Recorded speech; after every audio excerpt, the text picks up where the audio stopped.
Good morning. Great to see so many familiar faces, and I know that some people have gone to great lengths to get here today. I was speaking to one woman this morning who got up at 4 o'clock and travelled from Limerick to be here today, travelled on the bus. So there are other people I know have come from as far afield as Donegal, other parents. So thank you very much for your interest in today, and we hope that the Minister is able to join us shortly. So I'm going to give a short presentation called Enabling Good Lives for People.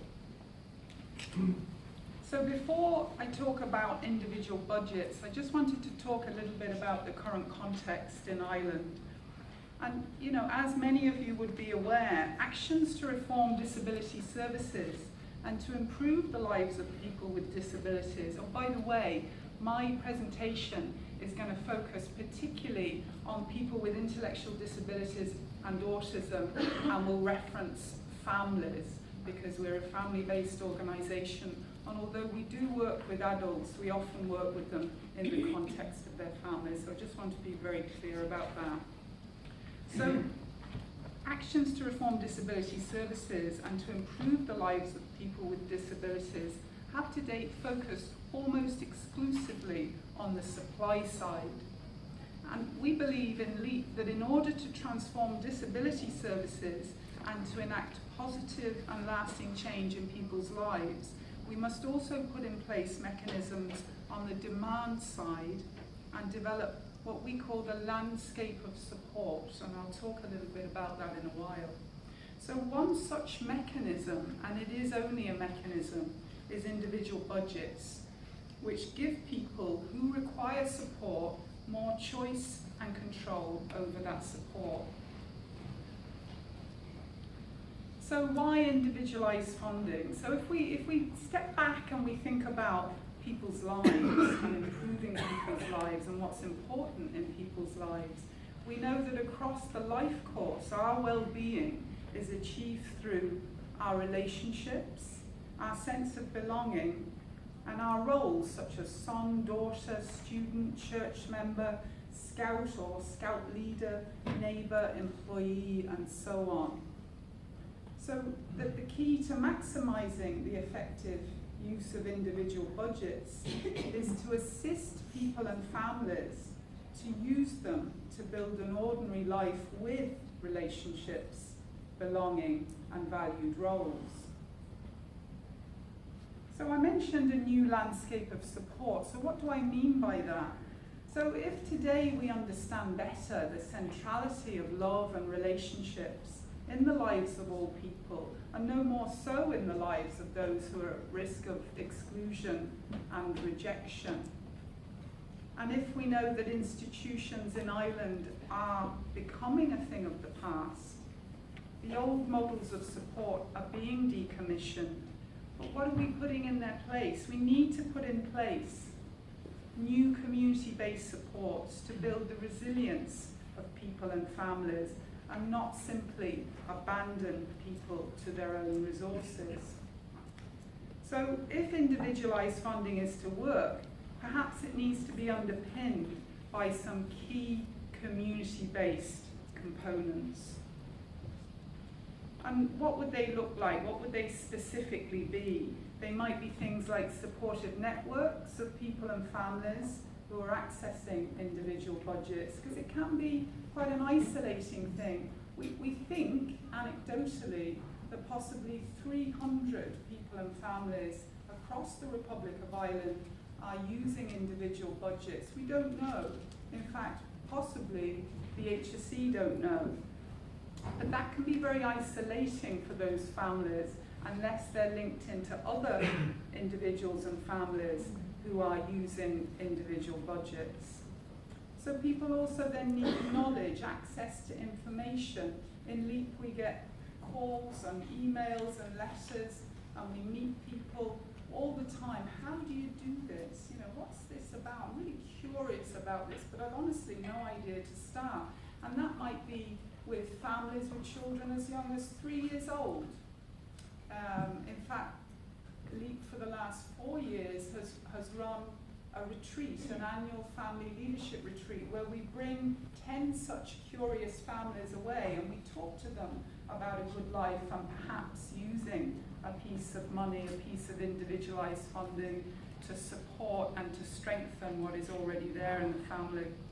So support to live a typical life in community, because that can be a struggle. People face discrimination, they face rejection. We know this. These systemic barriers and attitudinal barriers are real, they do exist, and they impact heavily on people and on families.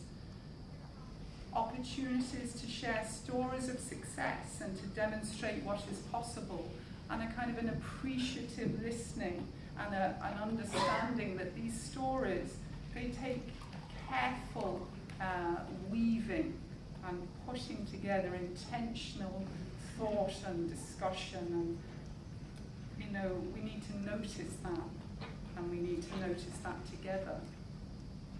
And then lastly, practical and financial support is required. A nice one.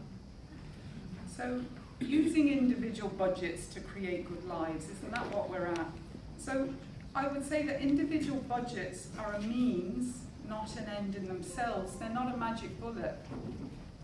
An individual budget will not create a good, meaningful, rich, inclusive life.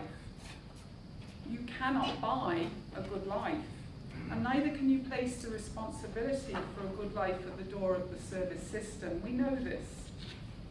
However, an individual budget paired with a vision of a good life for a person is far more likely to lead to a good life, a typical life, but there are no guarantees. So, essential elements for successful utilization of individualized funding, and I've put in brackets, you know, money can't do this.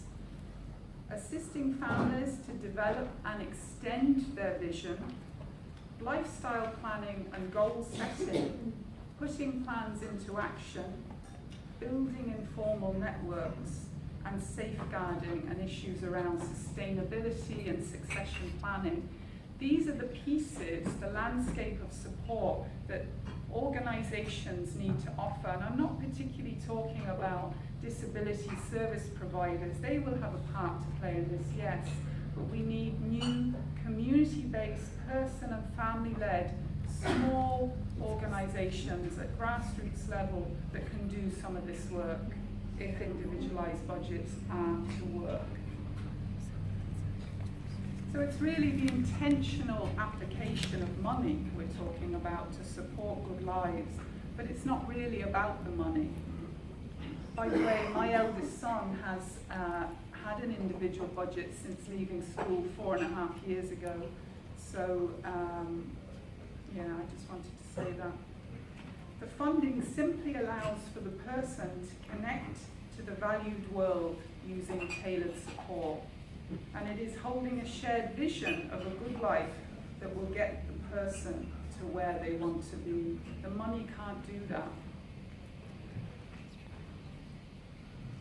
So, on the issue of value for money, we can say from the research internationally that individual budgets cost less in the aggregate.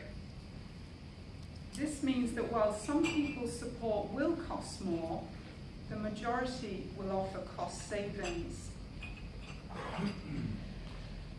And to recognise the value to be gained fiscally and socially when people with disabilities become active social and economic contributors, part of the prosperity of a community rather than dependence.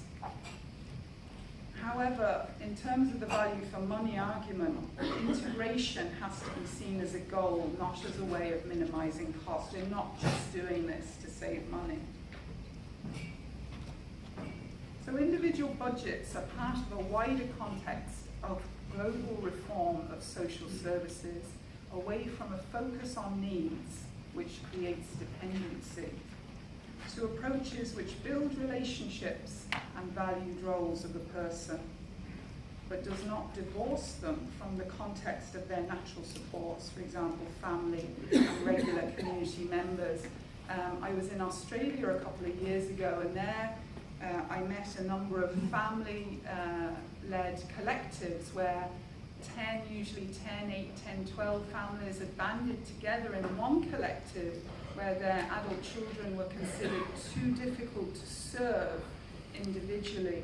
And they'd banded together as collectives, and they'd got their funding. They'd employed usually a service coordinator to work with each of their family members, and they'd got going. And one of the things I remember a particular family leader, some of you may have heard of or indeed met, called Mark Ward from Brisbane, saying that, you know, Rachel, you know, we had two options, and they weren't really good options.